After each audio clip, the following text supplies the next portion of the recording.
बोलो भारत माता की जय। वंदे मातरम। आप सब साथी परिचित हैं। 12 जनवरी 2023 को हमारी गिरफ्तारी हुई थी और गिरफ्तारी से पहले हमने एक आंदोलन की शुरुआत करी थी और वो आंदोलन क्या था कि एक राष्ट्र एक कानून, जनसंख्या नियंत्रण कानून। चिकित्सा के अनुभव को समझते समझते जो हमें समझ में आया वो ये समझ में आया कि कैंसर जैसी जो बीमारी है वो मनुष्य के डीएनए में विकृति होने के कारण हुई है और भारत का जो जनमानस है उसका जो डीएनए तैयार हुआ है वो डीएनए तैयार हुआ है इस प्रकार से कि हम बार बार एक शब्द कहते हैं जीवन, और जीवन शब्द का अर्थ है जीव और वन, यानी कि जितने भी सृष्टि में जीव हैं और जितनी भी वनस्पतियां हैं उनका आपस में जो प्रेम है वही जीवन को बढ़ाता है।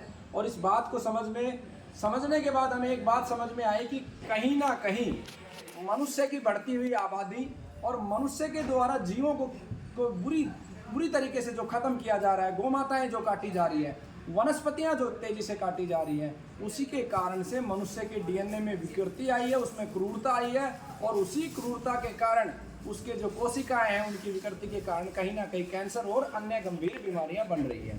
तो हमने आंदोलन में सबसे पहला जो विषय रखा था कि जिस प्रकार से मनुष्य को मारने पे सजा होती है उसी प्रकार से अन्य जीवों को भी सजा हो। तो सबसे पहला हमने विषय लिखा था जनसंख्या नियंत्रण कानून। जनसंख्या नियंत्रण कानून किस प्रकार का जनसंख्या नियंत्रण कानून? पहले तो सरकार ये निर्धारित करे कि 140 करोड़ मनुष्य के ऊपर कितनी संख्या गौमाता की होनी चाहिए, कितनी चिड़िया की होनी चाहिए, कितनी मोर की, कितनी अन्य पक्षियों की, और कितनी वनस्पतियों की संख्या होनी चाहिए, कितनी पीपल की संख्या, कितनी बरगद की।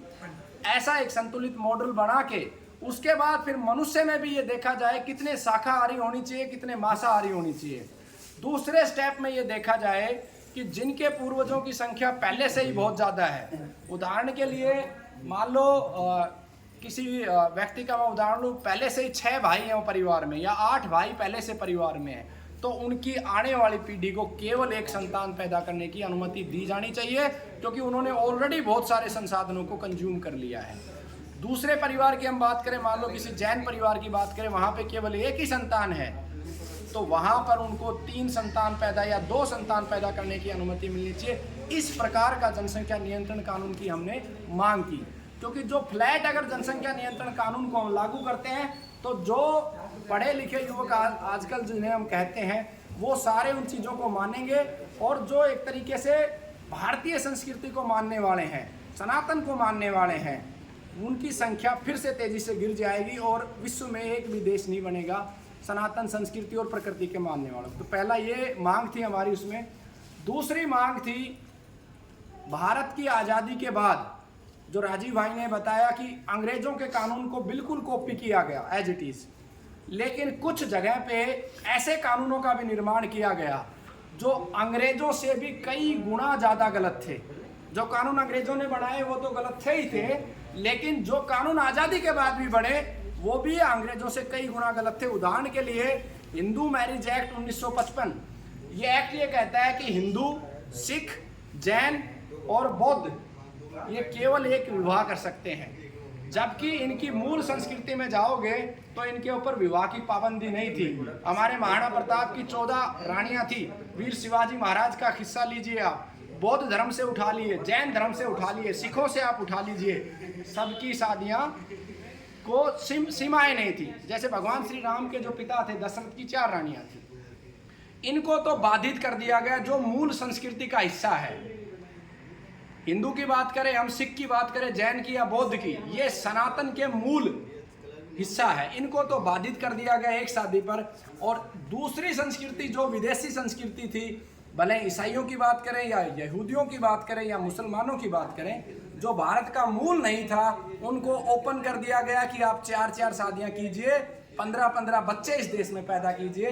और उसी के चलते हुए आज इस देश में 200 से अधिक ऐसे स्थान हैं जहां पर भारतीय संस्कृति अपना दम तोड़ चुकी है।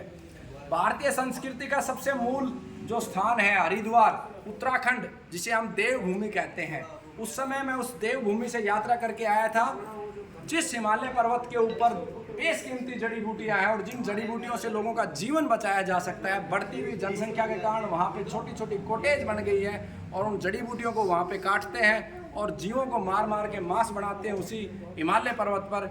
इस प्रकार का माहौल इस राष्ट्र में था। इसलिए दूसरी मांग हमने की थी एक विवाह, कॉमन मैरिज एक्ट। और सरकार को हमने बोला था कि अगर सरकार ये कानून पास नहीं करेगी 14 जनवरी 2023 को, तो हम 2 लाख शादियां करेंगे। और किन से शादी करेंगे?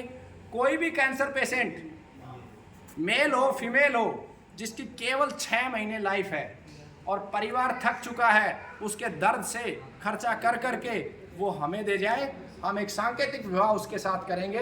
अगर उसे बचा पाए तो राष्ट्र के कार्य में वो हमारा साथ देगा, भागीदार बनेगा। नहीं बचा पाए तो हमारे रिसर्च का हिस्सा होगा। हम विविध प्रकार की औषधियाँ, जो आयुर्वेद के अंदर औषधियाँ जो तैयार होती हैं उसमें विष औषधियाँ भी होती हैं जो बहुत प्रभावी होती हैं। वो इसी प्रकार के रोगियों पे ट्रायल करके उस रिसर्च को पूरा किया जा सकता है। वो रिसर्च हम पूरा करेंगे। लेकिन दुर्भाग्य से कुछ षड्यंत्रकारियों ने उस समय हमारे ऊपर 3 आरोप लगाए। पहला आरोप बलात्कार का लगाया, धारा 376। दूसरा, बिना दवा के, बिना डिग्री के दवा देने का कि हम डॉक्टर नहीं हैं। और तीसरा, दवाओं में नशा मिलाने का। और उस 2.5 घंटे की ऑडियो रिकॉर्डिंग को छोटे छोटे टुकड़ों में कुछ हॉस्पिटलों ने मिलके इस तरीके से एडिट किया कि उस बात की इंटेंशन ही चेंज कर दी और हमें ये साबित कर दिया कि हम वास्तव में दोषी हैं। लेकिन सत्य, मैंने 2 बातें बोली थी धीरज भाई को, सत्य और पवित्रता वो सूर्य के प्रकाश की तरह होती है, उसे कोई रोक नहीं सकता है। तो उस दौरान जो केस के ट्रायल चले, जैसे ही हम जेल गए, हमारा गुरुकुल का जो मूल नंबर था जिससे सारे रोगी जुड़े हुए थे, जिससे गुरुकुल की अर्थव्यवस्था और पूरे रोगियों का उपचार होता था, उस गुरुकुल के नंबर को पोर्ट करवाया गया। हमारे सिस्टम में 2-3 लोग जुड़े हुए थे जो उनसे मिले हुए थे और वो नंबर पोर्ट करवाया गया। किसके नाम से? सद्दाम हुसैन के नाम से। और वो जो सद्दाम हुसैन था, एक तरफ तो उन्होंने हमारे आंदोलन को रोक दिया और दूसरी तरफ वो नंबर की OTP के माध्यम से अनेकों रोगियों से 20,000, 25,000, 30,000 रुपए डलवाए और लूट का एक बड़ा तंत्र खड़ा किया गया। और उसी दौरान अनेकों लोगों ने हमारी छोटी छोटी वीडियो चला के लोगों से 1,000, 2,000 रुपए लूटे। खैर, अब वो केस हम जीत चुके हैं और उस धारा को भी हम जीत चुके हैं कि हम डॉक्टर नहीं हैं।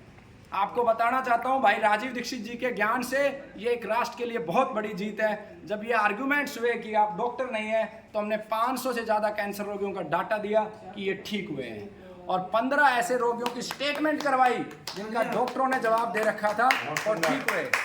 और हमने एक ही बात वहाँ पे रखी कि हमारी पद्धति, हम डॉक्टर नहीं है, कौन कहता है हम डॉक्टर नहीं है, हमारी पद्धति का नाम है जीवन चिकित्सा। हम शरीर की चिकित्सा नहीं करते, हम जीवन की चिकित्सा करते हैं। लाइफपैथी है, ये आयुर्वेद की एक संतान है। मान्यता नहीं है, लेकिन आप एक भी रोगी पूरे भारत से दिखा दो जिसने शिकायत की हो हमारी पद्धति की, और आप कंपेयर कर लो भारत का जो आयुर्वेद का एम्स है उसके डाटा से कंपेयर कर लो, NIA जयपुर से कंपेयर कर लो, और भारत में जितने भी लोग हैं उन वैद्यों को इकट्ठा कर लो। अगर 500 से ज़्यादा कैंसर रोगी किसी ने ठीक किए हो तो हमें फांसी तोड़ दो, हमारे शरीर के इतने टुकड़े कर दो कि हम हमारी माँ के भी पहचान में ना आए। तो उस आधार पर कोर्ट ने माना कि एक राष्ट्रहित का, जनहित का कार्य है और वो केस जीते। बलात्कार की धारा तो पहले ही जीत चुके थे क्योंकि उस दिन हम हमारे कार्यालय में थे रात को 9:30 बजे तक, और उसके बाद कंपनी हमें छोड़ने के लिए कंपनी की गाड़ी गई थी। खैर, ये विषय मैंने बैकअप दिया है कि इस आंदोलन के पीछे बहुत बड़ा षड्यंत्र भी रहा, रोका भी गया। पुनः ये आंदोलन 14 जनवरी 2024 को पानीपत की उसी युद्ध भूमि में, क्योंकि हम मूल रूप से मराठा हैं, उसी युद्ध भूमि में आयोजित किया जा रहा है। मराठाओं को श्रद्धांजलि देंगे और ये सब विषय, उसके बाद जनसंख्या नियंत्रण है, एक देश एक कानून है, कॉमन मैरिज एक्ट है, और पूरे हरियाणा के गुरुकुल भी उस कार्यक्रम में शामिल होंगे। गुरुकुलों के विषय हैं, उनकी मान्यताओं के विषय हैं, ये सारे विषय इस कार्यक्रम में रखे जाएंगे। तो आप सभी कार्यकर्ता पूरे देश भर से यहाँ पे आए हैं, आप सबको उस कार्यक्रम का निमंत्रण है, तो आप सभी उस कार्यक्रम में ज़रूर शामिल होइएगा और ये निमंत्रण आप सबके लिए है। और अब मैं प्रार्थना करूँगा जितने भी साथी हैं उनमें से कोई भी एक साथी अपना जो ना इस मुहिम में अपनी बात रखे। भाई जी फोन रखिएगा। सभी राजीववादी इस निमंत्रण पत्र को स्वीकार करते हैं और मैं सभी की तरफ से ये विश्वास दिलाता हूँ कि हम सभी इस कार्यक्रम में पहुंचकर इस अभियान को आगे बढ़ाएंगे और इसको सफल बनाने में अपना पूरा सहयोग करेंगे। बोलो भारत माता की जय। वंदे मातरम। बहुत बहुत धन्यवाद।